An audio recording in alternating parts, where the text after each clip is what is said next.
When you are constantly available to others, you sacrifice the sacred silence that your soul needs in order to speak.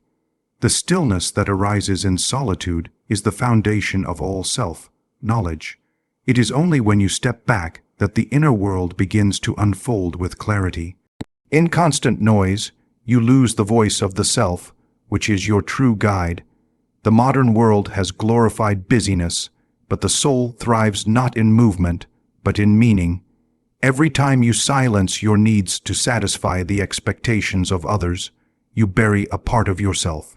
Who looks outside dreams, who looks inside awakes. This is not just a poetic reflection, it is a psychological necessity. Looking inside demands space, time, and the courage to say no. Being constantly accessible is a form of unconscious bondage. You become imprisoned in the image others have created for you. You mold your time, your speech, your energy to their needs, not realizing that in doing so, you are distancing yourself from your essence. Freedom begins the moment you realize your time is sacred. The psyche longs for integration, not fragmentation. But every instance you say yes to avoid discomfort, you fracture yourself. You become divided. Version of yourself for each demand, each expectation, each interaction. This leaves no energy for individuation, the process Jung called the journey of becoming whole. You must dare to retreat, not as an escape, but as a return to your center, your truth. Silence is not the absence of noise, it is the presence of self. It is where your wounds whisper their truths, where your fears rise to be witnessed, where your potential begins to breathe. But you cannot hear these whispers if you are always answering the call of others. When you stop being available, you confront the guilt that has long governed your choices. This guilt is not real. It is a residue of conditioning, of learned behaviors from childhood, of a belief that your worth is tied to your utility. But you are not a function. You are a being of depth, of complexity, of inner richness. To honor your inner world is an act of rebellion in a culture addicted to the outer. People will resist your withdrawal, not because it harms them, but because it confronts their own avoidance. Your boundaries become a mirror they are not ready to look into. But this is not your concern. Your task is not to keep others comfortable. It is to become whole. The greatest journey is not across oceans or continents. It is the inward spiral into the soul. It is facing the loneliness, the fear, the unmet needs, and discovering that beneath them lies power. When you stop being available, you finally have the space to meet yourself. You are not here to be everything for everyone. You are not here to constantly rescue, explain, or fix.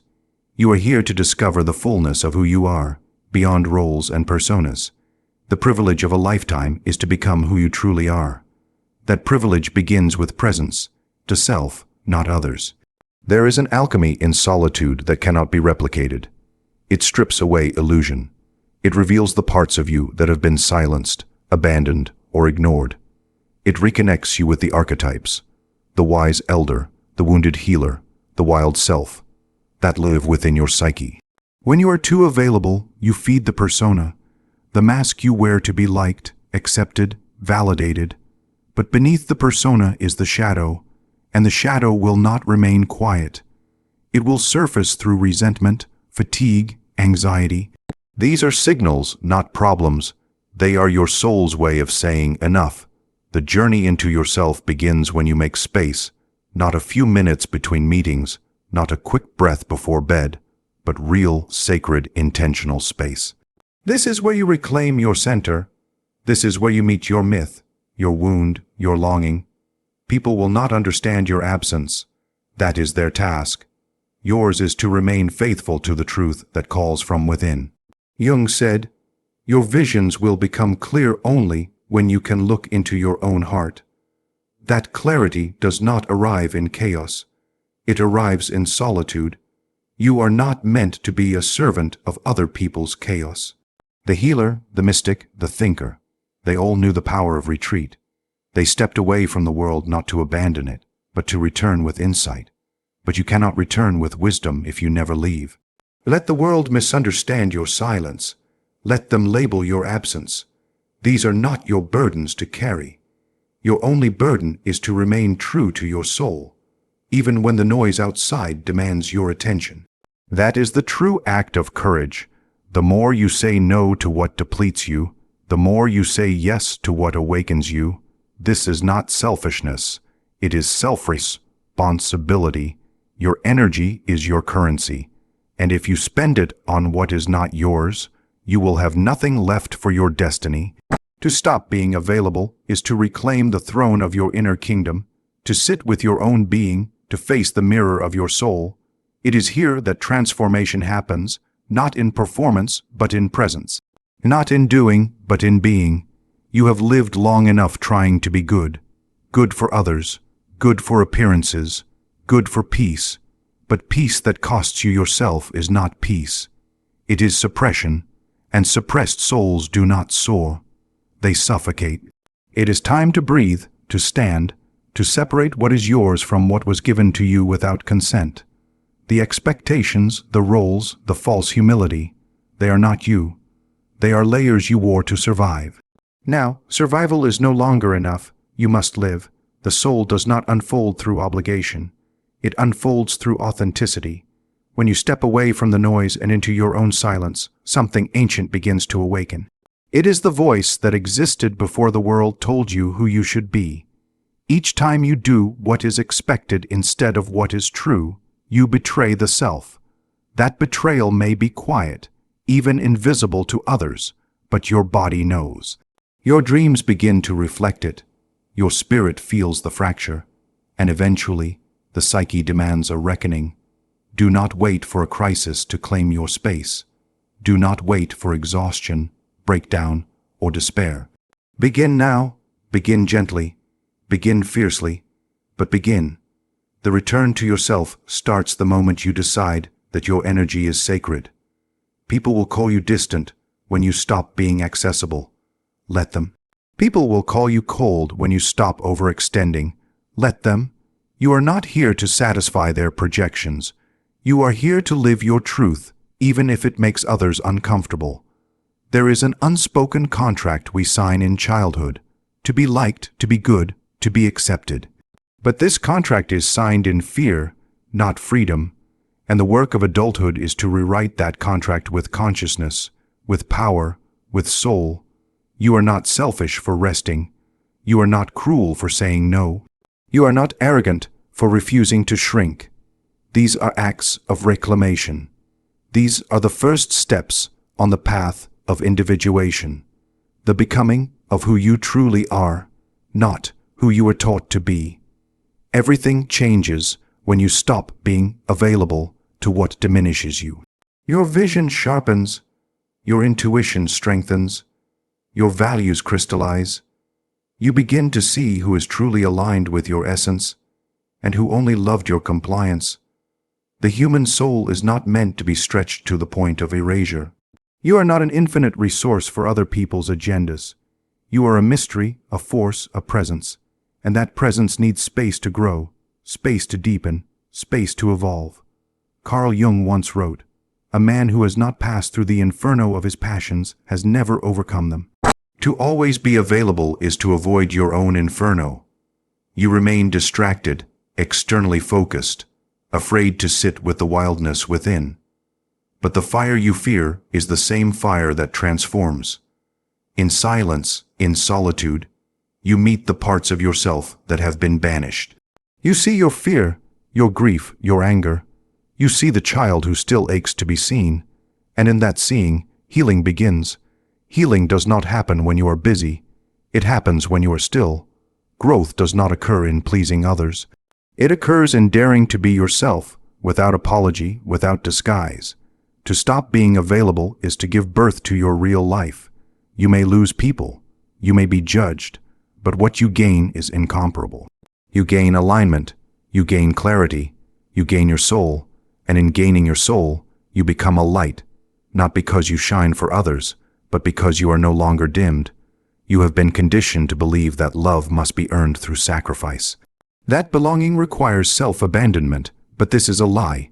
True connection arises not from availability, but from authenticity, from showing up whole, not hollow. When you stop being available, you begin to discern. Not everything deserves your time. Not every request is your responsibility. Not every person is your assignment. You learn to choose, and in choosing, you reclaim your power. Power is not control over others. It is sovereignty over self, and sovereignty demands space. It demands separation from the noise, the pull, the chaos. It demands that you become still enough to hear the quiet truth inside. There is a part of you that has always known. Known that you were overextending, known that you were disappearing, known that something was off. That part of you is not weak. It is wise. It is your compass, and it has been waiting for your return. Stop running. Stop explaining. Stop negotiating your truth to keep the peace. Peace is not the absence of conflict. It is the presence of integrity. And integrity begins when you say, "This is who I am. This is what I need. This is what I will no longer allow." Every boundary you draw is a declaration of self-respect. It is a reminder to the world and to yourself that you are not a tool, not a product, not a savior. You are a soul, and your soul has limits. And those limits are sacred. People may weaponize your withdrawal. They may call it abandonment, but it is not your job to carry their projections. Your job is to stay aligned, to honor your path, to protect the flame within, even if others try to extinguish it. The more you return to yourself, the less you need from others. You become rooted, grounded, whole. You begin to create from fullness, not lack. You give from overflow, not depletion. This is the true gift you offer the world, your authentic presence. You are not here to be swallowed by the needs of others. You are not here to live at the mercy of every demand. You are here to create, to imagine, to become. And you cannot do that while being constantly pulled away from yourself. Take the risk of solitude. Take the risk of being misunderstood. Take the risk of being alone with your thoughts. For it is in that aloneness that the great work begins. The work of becoming, of awakening, of transformation. Jung wrote, "Loneliness does not come from having no people around you, but from being unable to communicate the things that seem important. To communicate your essence, you must first know it, and to know it, you must listen. Withdraw so you can listen. Step back so you can feel. Retreat so you can remember who you were before the world told you to be available. There is an intelligence within you that needs no approval. There is a power within you that needs no permission. You are not responsible for others' discomfort with your boundaries. You are only responsible for the alignment of your own soul, and that alignment is sacred. It is what gives your life depth, meaning, and direction. Let others adjust to your new frequency. Let the wrong ones fall away. This is not loss. It is liberation. Each departure makes room for authenticity. Each ending makes space for alignment. You do not owe the world your constant presence. You owe the self your unwavering loyalty.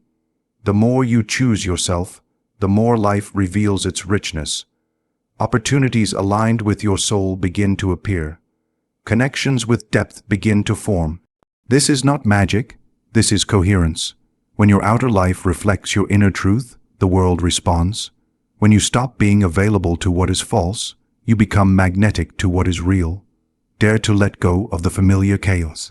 Dare to leave behind the noise. Dare to stand still in your truth. Everything changes when you do, not instantly, but inevitably. The soul is patient. The psyche knows the way. You will find that your presence becomes more powerful in your absence. That your silence carries more truth than your words ever did. That your no is a greater affirmation of life than your yes ever was. Return to yourself, again and again, even when it hurts, even when it's lonely, even when it terrifies you. The self is the only home that will never abandon you. This is your journey, not to be constantly needed, but to be deeply known, not to be endlessly praised, but to be fiercely authentic, not to be always available, but to be finally fully alive.